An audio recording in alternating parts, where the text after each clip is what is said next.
Hola, me llamo María y vivo en Gisá y os voy a hablar de las manifestaciones, de la cantidad de manifestaciones que se han hecho para declarar la independencia, para poderla tener, la cantidad de gente que se ha reunido en plazas, en ayuntamientos, bueno, y lo que ha conllevado a tanto movimiento, ¿no?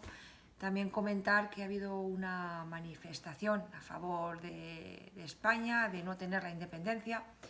De esta manifestación se me ha quedado algo que escuché comprando en un supermercado, que comentaban que ese día hubo menos trenes a la hora de lo que son los pueblos hasta Barcelona para juntar a la manifestación. Yo no sé si era con idea de que, claro, cada vez menos tránsito, menos medio de transporte, la gente era mínima para poder llegar hasta allí, ¿no?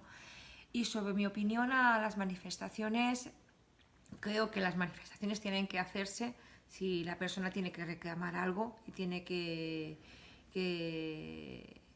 bueno, que reclamar, que adquirir lo que quiere, ¿no?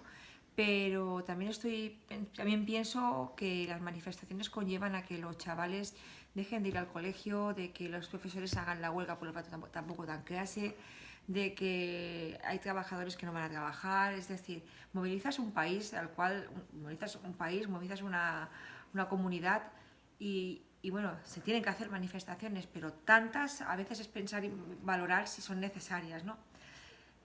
Por otro lado, yo creo que no tengo mucho más que decir, que han habido muchísima gente en todas las manifestaciones, que se cantaban los himnos, que la gente estaba, bueno, pues realmente era un día de fiesta, ¿no? Lo tenían como un día de fiesta, aparte de manifestarse, lo trataban como un día de fiesta y como un día de alegría. Para ellos era, para todo el mundo que ha ido, pues bueno, una manera de reunirse y de bueno, de valorar un mismo pensamiento y de algo que uno quiere.